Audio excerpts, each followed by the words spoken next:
particular video is going to show you how to solve equations. We will start with the very basic concept, wherein solving equation is simply to get a variable by itself by applying the inverse operation. So if we have here a variable x and a known number plus 7 equals 10, we can think of this equation as a scale wherein the two sides have the same weights, and so we have here x, and then we have 7 pieces there representing 7, and on the right side we have 10 squares representing 10.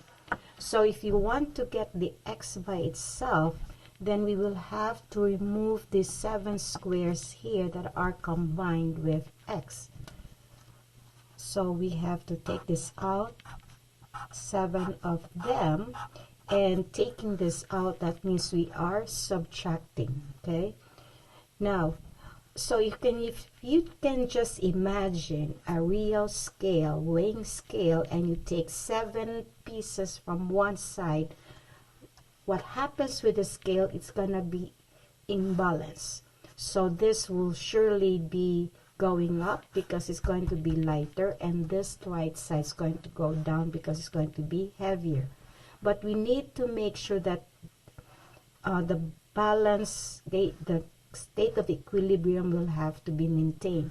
So therefore, if we take away 7 ones on the left side, then we should also take away 7 from the right side. And that will maintain the equality of the two sides of the platform balance. So that's basically how what we are going to do in solving an equation. So doing that algebraically, what we have first was x, and we added, that's added to 7, and it's equal to 8. So what we did here, we subtracted, we took away 7, so which means this will now be x plus 7, the original expression, then we took away 7, and it will still be equal to 10. However, 10 is also subtracted by 7. This is what we call the subtraction property of equality.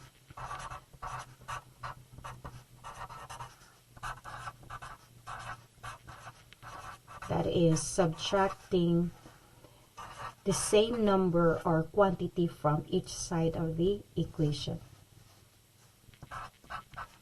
Then we simplify. We have x plus x plus 7 minus 7. 7 minus 7 is just equal to 0. So we have x. And then 10 minus 7 is equal to 3. So we now have x by itself, and we know that it's equal to 3. So 3 is the value of x.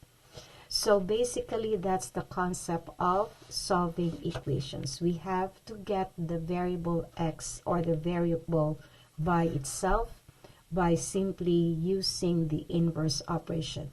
That is, here we have 7 is being added. So what we did, in order to get the x by itself, we subtracted 7.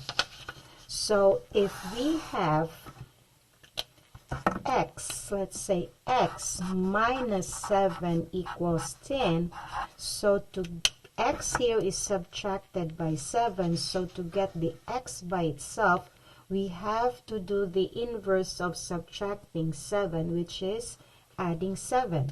So now we have x minus 7 plus 7, that's going to be equal to 10, but 10 is also added by 7. So we're adding 7 to both sides of the equation, and that's what we call the addition property of equality. That is, adding the same quantity to both sides of the equation. Then we simplify. Well, subtracting 7 is just the same as adding negative 7, if you remember your integers. So we now have here negative 7 plus 7, that's just going to be equal to 0. And so now we have 7 plus 0, sorry, x plus 0 is equal to x, and 10 plus 7 is equal to 17. So now we have the value of x, which is 17. All right.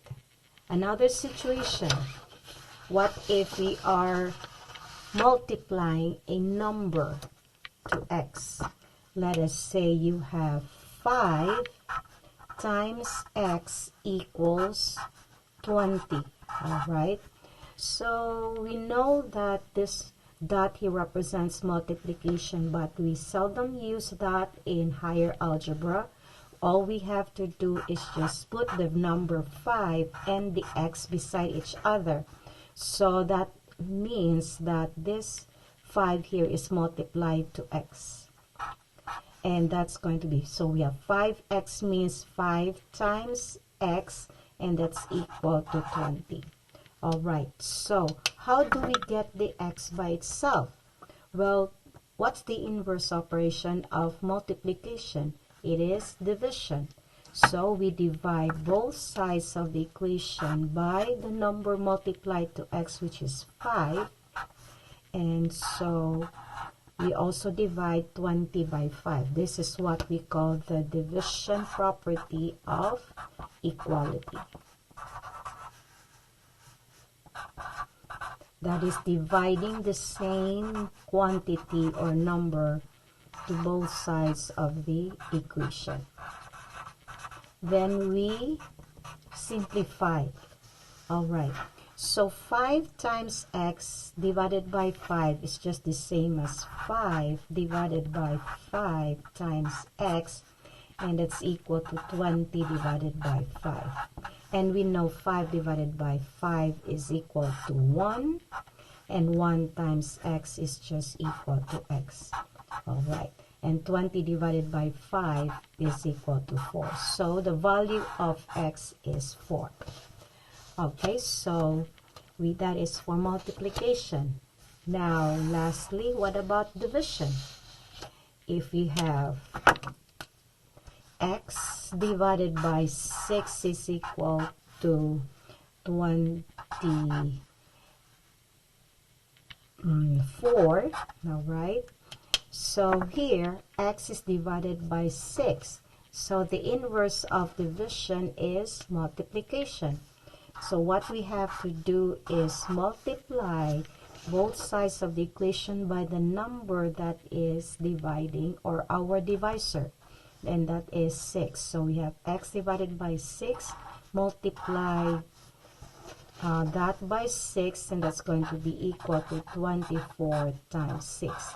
This is what we call the multiplication property of equality. That is multiplying the same number or quantity to both sides of the equation. Okay, so simplifying. So x divided by 6 times x. So we can just put the 6 over 1. Okay, and then so we now have, if you can treat this like as if you're multiplying two fractions. We know that when you multiply fractions, you multiply the numerators and you also multiply the denominators. And in this case, you can rearrange the terms here, and you have x times 6 over 6, and that's going to be equal to 24 times 6. And then we know that 6 divided by 6 is just equal to 1, and x times 1 is equal to 6. While on the other hand, 24 times 6, all right, so 24 times 6, 4 times 6 is 24, 2 times 6 is 12, plus 2 is 14. So that's equal to 144. So we now have the value of x, which is equal to 144.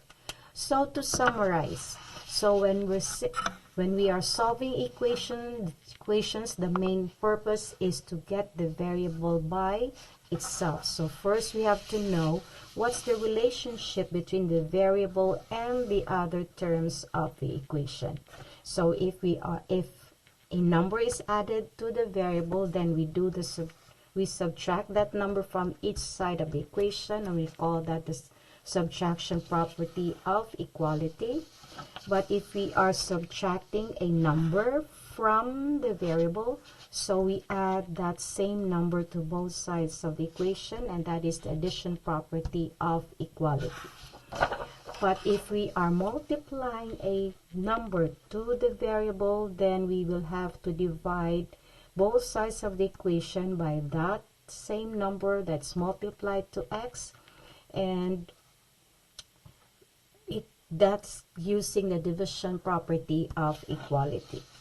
Then lastly, if we are dividing a number by the variable by a number, then to get the x by itself, we will have to multiply both sides of the equation by the number we are dividing by. And that is what we call the multiplication property of equality. So basically, the names of the properties is simply the operation that is being done to get the variable by itself. Okay.